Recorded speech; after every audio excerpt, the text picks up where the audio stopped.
All right, everyone, welcome back for another episode of Carnivore Trades. Today is Wednesday, January 18th, 2023. If you're not done so already, please give the video a thumbs up, like, comment, subscribe to the channel.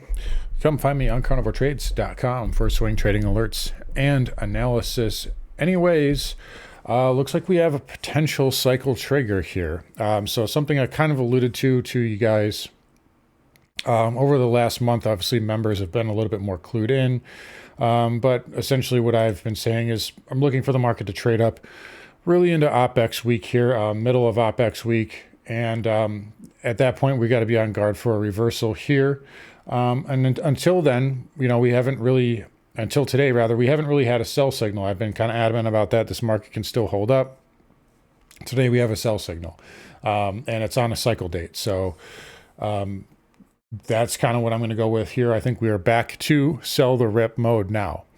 And you can see here we've wiped out basically 1, 2, 3 days of trading on the spiders. I mean, you've got that little candle from the 12th that hasn't been touched yet, but we're not that far off of it. So we've wiped out basically 3 days of trading in one day, and the volume is definitely upticked. So it's about 3:30 p.m. We'll probably finish with above average volume.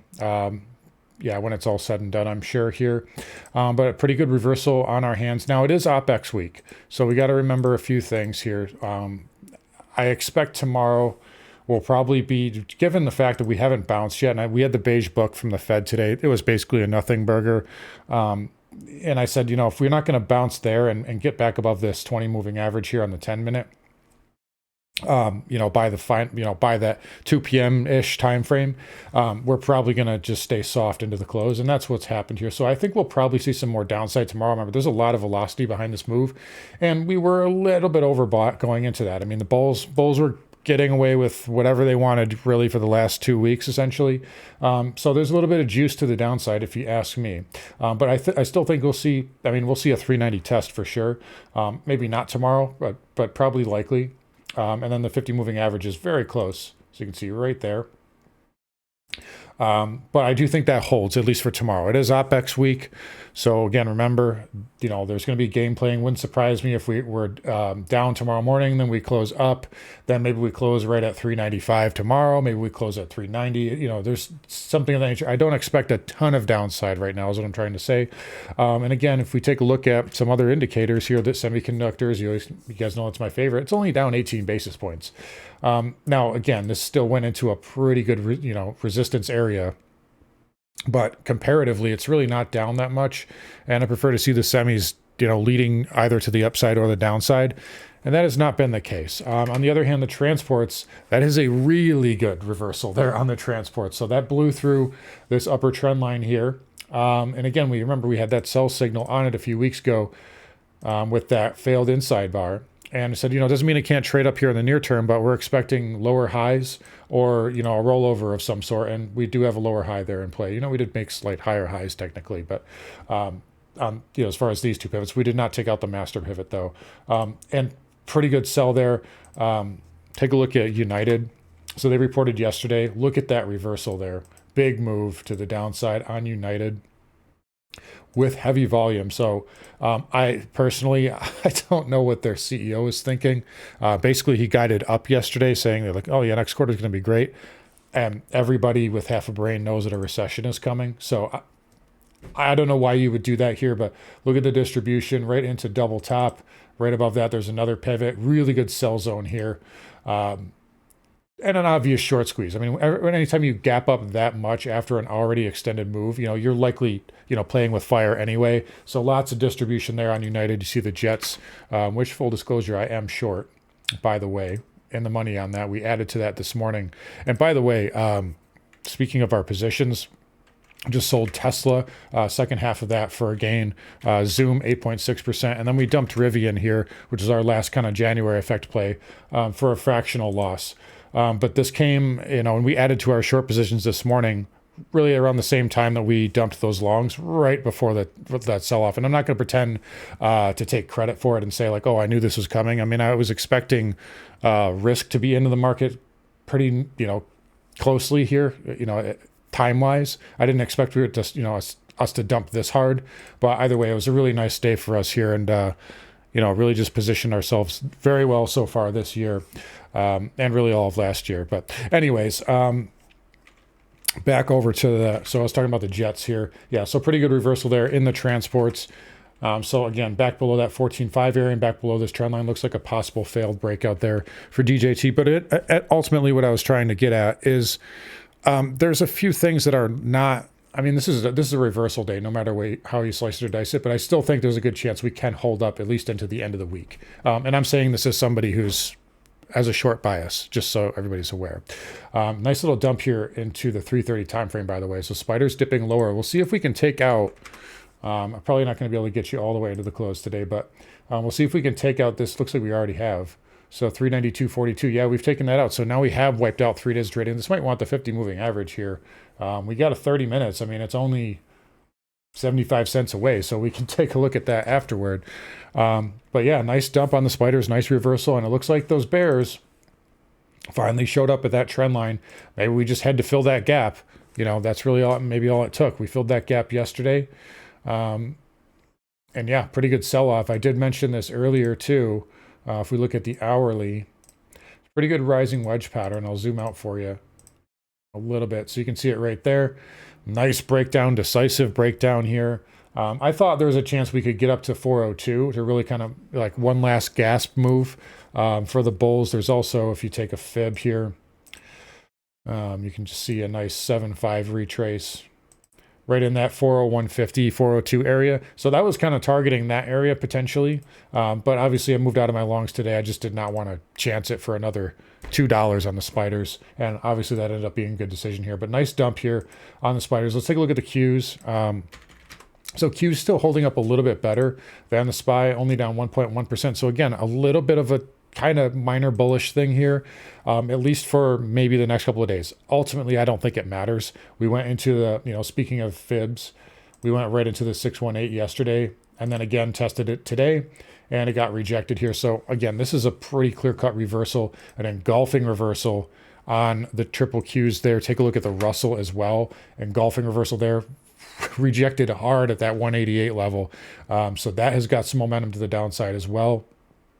Probably wants to get back down to 180 and change here in the near term. You got the 200 and the 50 moving average in that area. But really good reversal across the board. You see the Dow there also testing the 20-day moving average. Nice sell-off there. And a really good inside bar here on the hourly from yesterday as well. Take a look at the move down, inside bar on the hourly, and then boom, puked right into the close. So good reversal there. It does look like the cycle day is triggered here. So again, market is in sell the rip mode if you ask me. All right, so we talked about the semis again, but just to reiterate, 230 rejection, near-term targets obviously are going to be around that 220 area, 50 and 200 moving average up sloping. So we'll see what we get tomorrow. Again, it's OPEX week, so we might be able to hold up until then. Nothing to say we can't, but it does look like we have something of a top here in the markets. IGV down 1.17%. Also working on a possible engulfing reversal there as well. So that 270 level, that gap fill, all it needed to do was fill that gap, and that's where you got that reversal. So nice dump on IGV. We mentioned the transports. Again, really wicked tail candle. So that might want to go back down and test 14,000 here in the near term. But pretty good rejection there on the DJT. Over to interest rates. So interest rates moving lower here. Again, there's a 10-year down 4.5%. So that looks like it wants the 200-day moving average here. I'd expect it to get a bounce off that level. You're kind of oversold. You haven't really bounced much going into that. On the weekly, you have the 50-week moving average. So right around that 3.2 area, there's also a pivot right there. So that could be a target for the 10-year as well. But interest rates backing off. Again, we got PPI data today. And that helped out the 2-year. So the 2-year bidding up, I still think it wants that target there. But we might be starting to see now, unless this is just complete OPEX games, which I seriously doubt, we might be starting to see now where bad news is bad news again. So, the 2-year bidding up previously, that would have been good for the market. That would have been good for tech especially. But the market is now reacting negatively. So now it looks like recession is actually a bad indicator again, as opposed to a good indicator. So take that for what that's worth. ZB here also bidding up again. Looks like it wants that 200-day moving average there as well. And the TYX, you can see there basically the inverse of that. There is a gap right here at 3.25. in addition to that area. And that's basically right where your 50-week moving average is also. So some levels to watch there on the downside. Let's take a look at HYG. HYG actually holding up too. So that is interesting, but it did reverse with everything else. You see GA and K there as well. Interesting though, it did make higher highs, so that's something to possibly keep on watch there. All right, over to Home Builders XHB. Nice reversal, down 0.75% there. I think the top is in here. I would have preferred to see more volume here, but that is a pretty good reversal there. And again, this hit my upside objective. Same thing with ITB there. Almost got all the way up to 68, 67.83. I said that would be, 68 would be kind of your max move, and a really good reversal there. So that in the near term, you've got a gap down here, 20 moving average. Those are your logical targets there on the downside for now. VNQ, nice outside day down. And again, you have this green bar, but it's an outside move. You wiped out the last 3 days of trading in one day. That's never a good sign here. And you guys know my thoughts on VNQ anyway. I do not like real estate this year at all. XLF, another outside move. And take a look at this. So remember we talked about the other day, I was like, this is actually a pretty good sign here, at least for now, when you have a gap down and then we had all those bank earnings Friday. We had a gap down and then actually closed green. Well, now you're about to close. They might save it in the last 20 minutes here, but you're about to close at or below that low, that green bar low there. So that is a big negative for XLF. Let's take a look at Morgan Stanley. Yeah, paring back some of those gains from yesterday. Goldman is actually green. Again, I said that 348 area would be good support here, at least for the near term. I would not long it because it's probably just going to want to bear flag. But for now, it's holding up. JP Morgan, though, taking a pretty big hit here. So XLF under a little bit of pressure here. Broker dealers reversal as well. Not a huge reversal, nothing crazy, but it's going to make it harder for it to ever get up to that 490 handle. I don't think it does at this point. So financials coming under pressure here. Anyways, over to energy. So what I talked to you guys about the last couple of days, I said we might get a bull trap here in crude. And I said, I know this is an inverse head and shoulders. I know it's triggered, but guess what? We can erase this now because that's a failure. So we close below that neckline.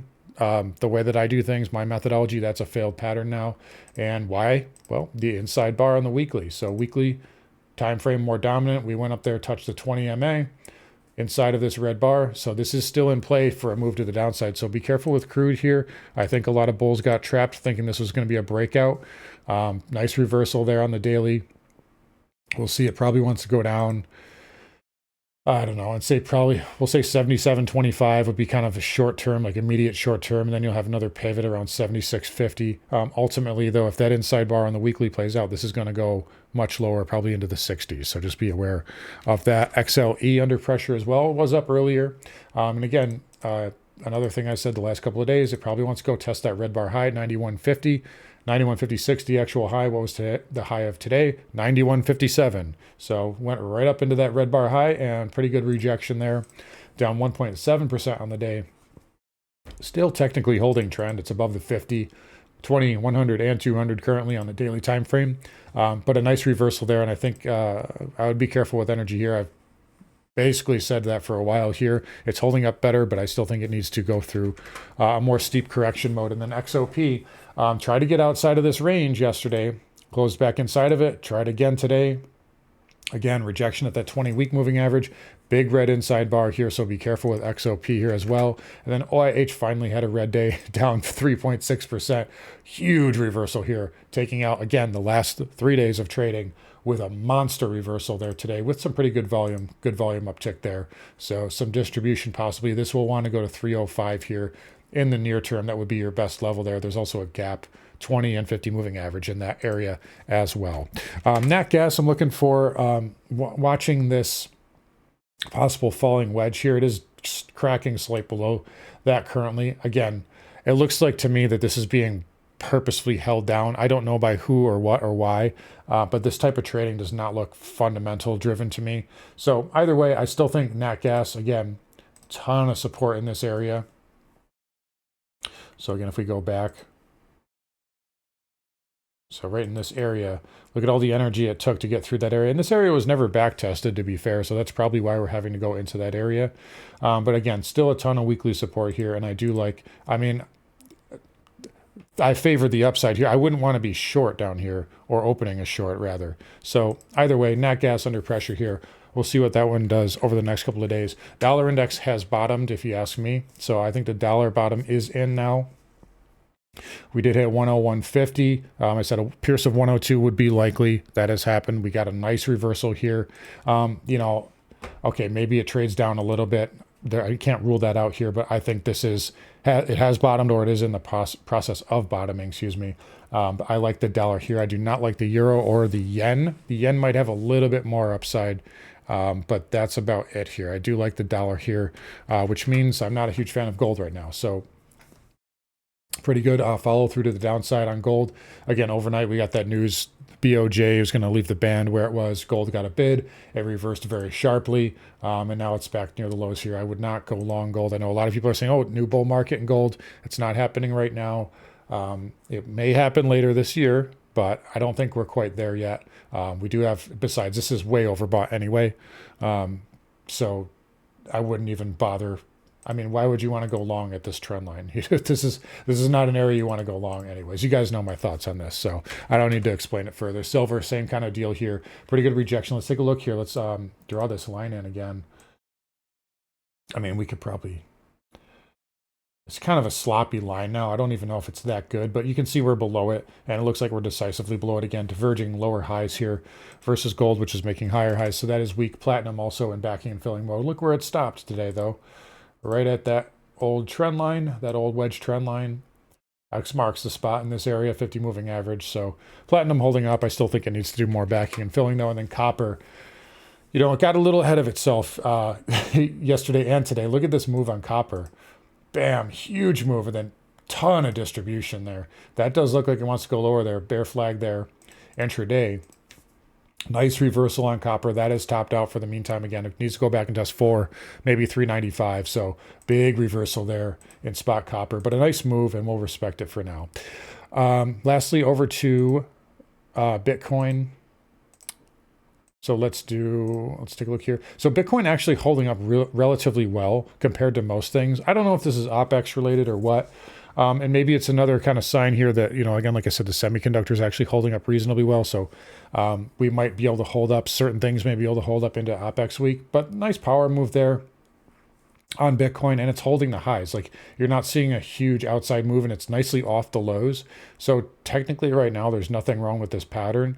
You're basically just consolidating beneath this red bar on the weekly. If this starts to roll over, though, this inside bar is still in play, and we got to be careful, because if we don't close above this red bar high here on the end of the week, you know, technically it's still an inside bar. And then again, the monthly is the same thing here. So we still have real estate for the end of the month there. So just be aware of that. But Bitcoin, you know, holding up well. So we'll give it the benefit of the doubt. It's holding up better than a lot of things are today. So anyways, let's get back over here to the spiders here. We got 15 minutes left.